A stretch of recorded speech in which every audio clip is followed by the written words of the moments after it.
So 2023 will see nearly a quarter of a century of uninterrupted democracy in Nigeria, the longest in this country's history. It'll also be the year that one of the most anticipated elections in Nigeria will take place, and the quality and credibility of the polls will be at stake, along with the tantalizing possibility of a change of the political guard from the older, bigger parties to the newer, leaner ones. The key, of course, will be trust in the outcome. But given concerns raised about vote buying and about the Electoral Commission INEC's logistical operations, with the Commission set to deploy its staff in nearly 177,000 polling units, an increase by a third from 2019, how much might that trustworthiness be impaired? Well, for his assessment, I'm joined now on the line from Lagos by the lawyer, political activist and spokesperson for the Obi Dati presidential campaign, Dele Farotimi. Thank you very much indeed, Dele, for joining us there from Lagos. And I don't doubt that you are watching the campaigns and the road to the elections closely. What's your assessment of where things stand? Charles, we're living in exciting times. At least for once, the average Nigerian is engaged. It's not the old game where we all mostly stay aloof and allow things to happen all around us whilst we're busy complaining about all the things we believe could happen differently. And then we just stay out of it without getting involved or affecting the situation somehow, which is why you had only a third of the electorate voting in the last presidential election. That shows you the extent of disconnect between the people and the process. But as things would be this time around, maybe because of the series of events, answers that you mentioned, for instance, all these has shown the Nigerian youth the extreme need for them to get involved in the process of governance. And the only thing that is left that hasn't been militarized, more or less, is the capacity for us to participate in the political process.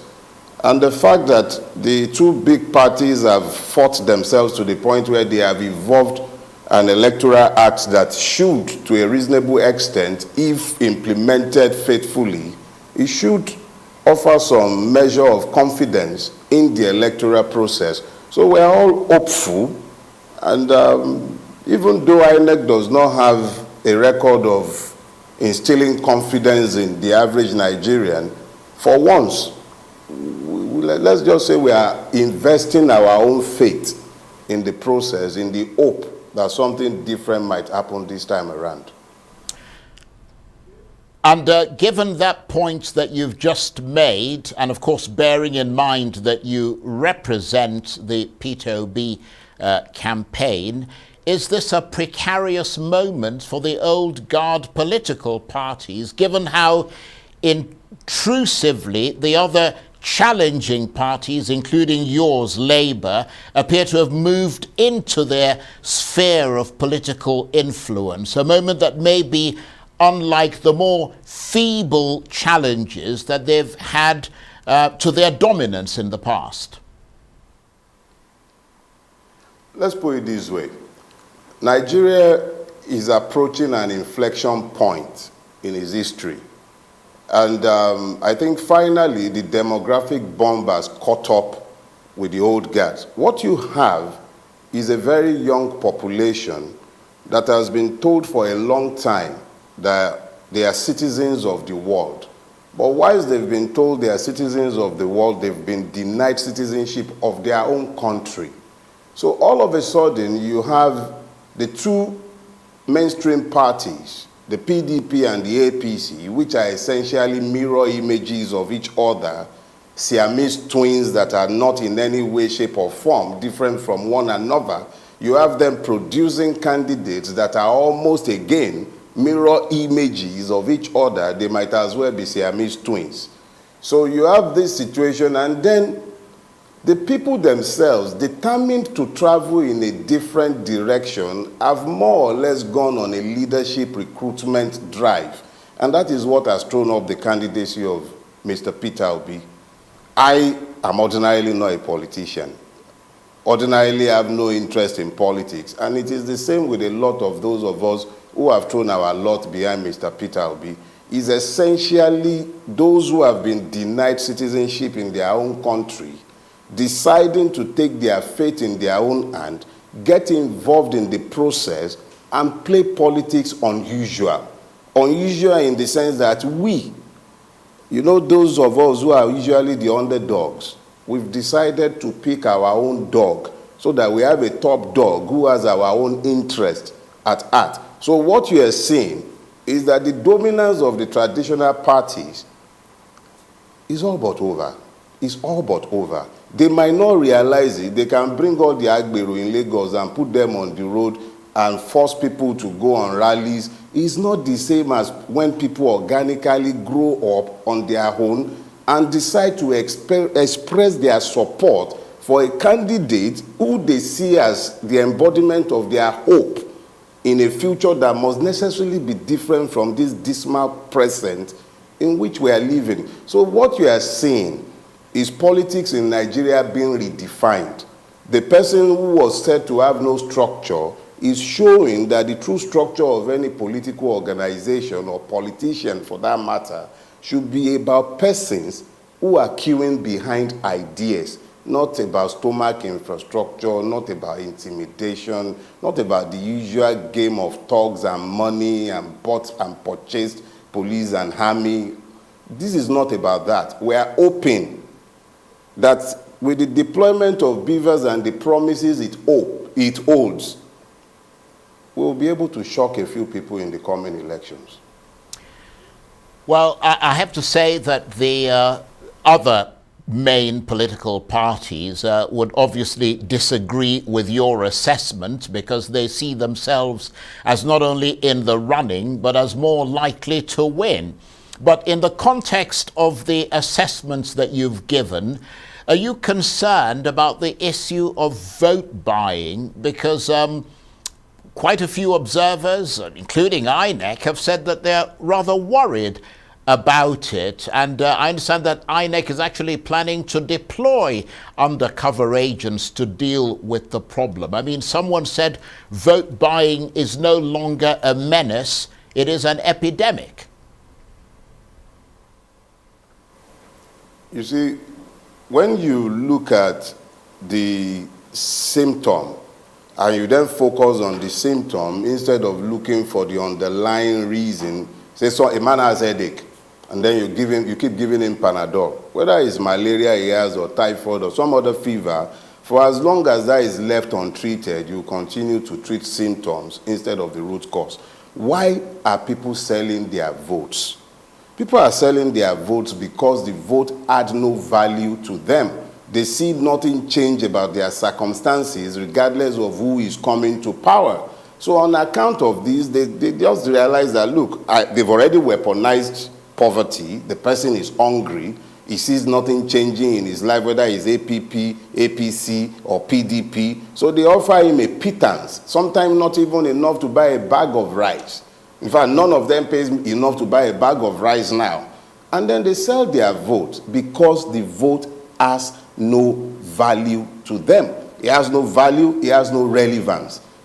Nothing changed in their lives when the former ones were there. When these ones have come, it's become further devalued. So what you find is that when the vote is degraded, deliberately so, and then they tell the people your vote won't count. So you then have this multiplicity of reasons why the people become so disconnected from the process that they happily exchange the useless vote for 20,000. If it was so useless, why would they pay for it? So now let's deal with the specifics. If INEC is to faithfully implement the Electoral Act, nobody should have a camera going into the privacy of the cubicle from where they are meant to cast their ballot. So first thing first, if ballots are being bought and sold the primary culprit is INEC. It simply means that INEC has failed to follow through on the procedures that it has advertised that it would use. The only way the buyer is paying is when he has verified the vote. If the person who is voting is not carrying a camera phone into the polling unit, or if you also make sure that they are unable to show who they have voted for, you preserve the sanctity of the polling unit. Yorubas have this thing they say, you might see my ink-stained finger, but you don't see the part of the paper where I have imprinted my choice. So it is about the preservation of the sanctity of the privacy of the polling booth. That is the first thing. When you now begin to speak to policing at the polling unit, we must also understand that an unmobilized citizenry that has no value for the vote are easier to sway. And then the people themselves are not mobilized to prevent vote selling and vote buying at the polling unit. But when sufficient numbers of the electorate are invested in the outcome of the election, their investment in the outcome of the election renders it that much more difficult for the traditional political parties to play their usual games. That is the hope that in 2023, INEC will play its part.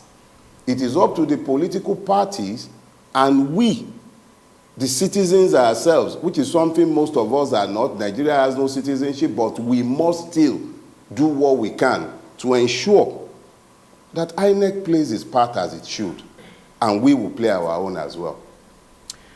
And what about the other issue that we're also hearing? I don't know whether you've experienced that in the Labour Party, but the issue of governing parties preventing their opponents from holding rallies in their states or venues. Because, I mean, apart from the fact that preventing parties from holding their rallies is against the law, I mean, it also negates the whole idea of the peace committee and the agreement that the candidates signed. I mean, what's your assessment of that? And I wonder if you've had any experience of it in the Labour Party.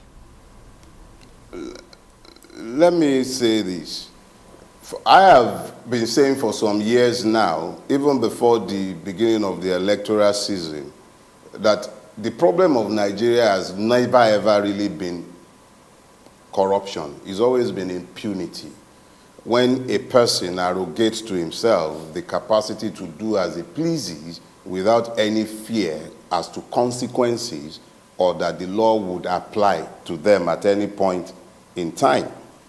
This causes a lot of disruptions in our society, and that is what is responsible for what you are talking about. I live in Lagos State.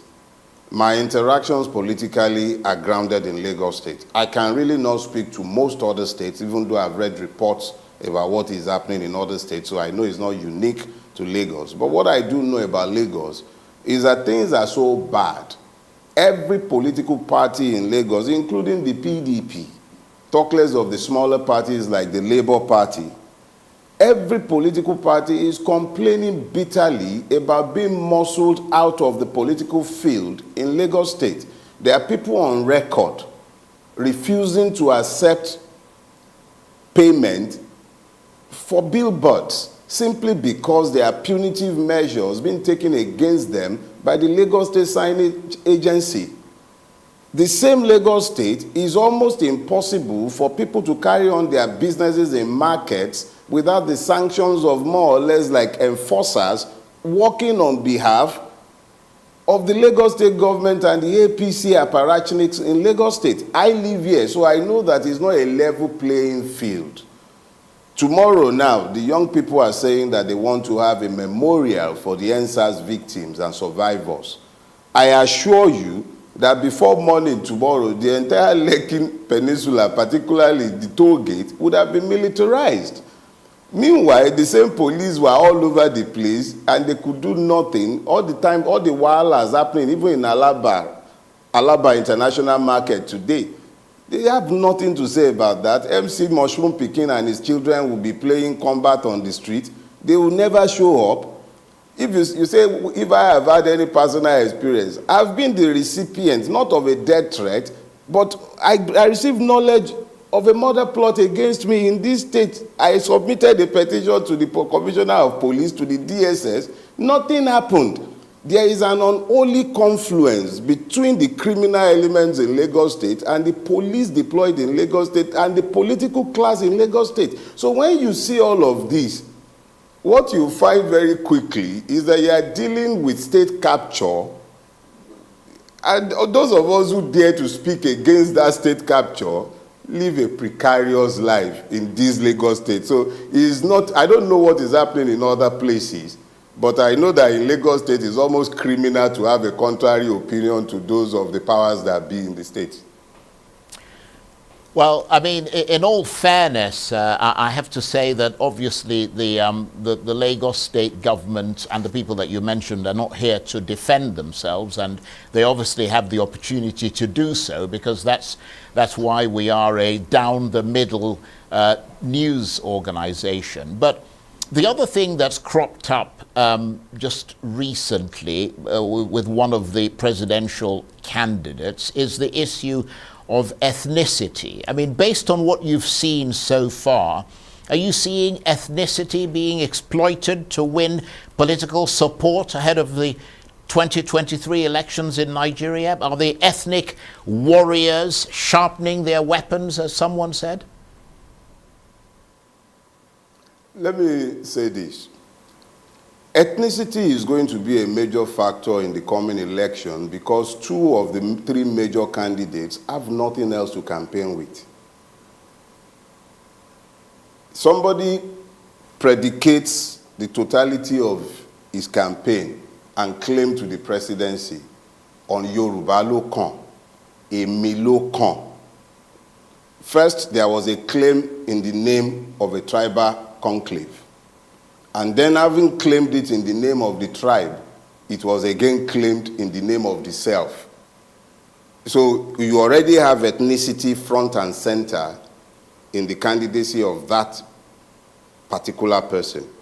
And then just a couple of days, or maybe even yesterday, you had a man who was fortunate enough to have sat in the office of the vice president of this country, in a place where he didn't even have the presence of mind to speak a language that he might even use to do his takia. He didn't bother with that. He came out with it, Nigeria needs a northern president.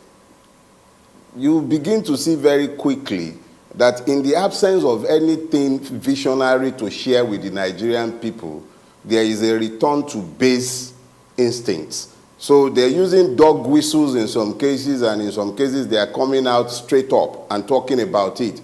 Somebody is claiming the mandate in the name of my own tribe, in my own name as well. Somebody is claiming the mandate in the name of the people of the north, the Hausas, the Fulanis, the Jukuns, all the people of the north is claiming it on their behalf. So the people of Kankara, the victims of Kagara, all those people is claiming it on their behalf. So it's inevitable that you are going to see this return to base instinct, which means that people must be tickled at the most primordial level. So they talk about ethnicity, they will talk about religion, but it is incumbent on the victims of Nigeria. Those of us who have lived all this while, I'm going to be 55 my next birthday, and all through my life I have seen choices made on the basis of ethnicity and religion. Base instinct in Nigeria, rarely ever made with vision. And what has happened is that we've landed ourselves in this mess because we've rarely ever focused on competence. If we had focused on competence, we would rarely ever have found ourselves in situations where we are electing people who are barely capable of running poultries to run countries as complex as Nigeria. Their only claims to capacity have been stupendous stealing at several levels. So I believe that in the coming election, there are definitely going to be those who have nothing to campaign with, and we stoop to the level of ethnicity. They will say Emilokan, they will say it's because I am a northerner. They would have all kinds of things to say. But we would campaign on hope. We will campaign on vision. We're campaigning on the belief that we are better than these, and we can be much better than where we are. So the candidacy of Mr. Peter Obi, who I support, is based essentially on hope, because if you are looking to build on something that does not exist, it would evaporate. Nigeria has been destroyed almost beyond repair, so you have to reimagine it, and that is the basis of Peter Obi's candidacy. You have to reimagine it completely and then convince the people that it is worth saving, and that we can't all run away from it. When the youth of a country considers exit from that country to be the pinnacle of their dream, it tells you that that country is dying, if not dead. So it is critical that those youth find hope in that system again, in that country, so that they might save it from itself and rescue it for themselves and for their own children. Nigeria is manifestly and evidently dying. We are once upon a time, I believe we were the 6th largest producer of crude in the world, but we are a net importer of our fuel needs. That is tragic in the extreme.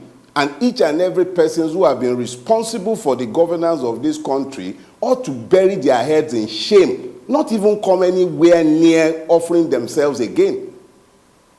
So yeah, they will bring ethnicity, they will bring religion. We will not play that game with them. We are playing the game of hope, and we are playing the game of vision, not ethnicity and religion. Beyond your specific role as a spokesman for the Peter Obi campaign, I mean, you are well known as a political activist who was previously seen as being non-partisan. If I might ask you to put on that hat in the last couple of minutes that we've got, I mean, when you hear all the politicians on the campaign trail, including your candidate Peter Obi, I wonder whether that reflects a general trend in Nigerian politics that prizes slogans and sloganeering over pragmatic policies. Well, Charles, let me do something quickly, and one of these is this. Yes, I'm supporting Mr. Peter Obi because we've gotten to that point where it is no longer an option to sit on the fence. We are in very critical times. Everybody have to find where they stand and play out their conviction. So that's what I'm doing here. I'm not becoming a politician. When the campaigns are over, I'm out of the field. But here is the thing.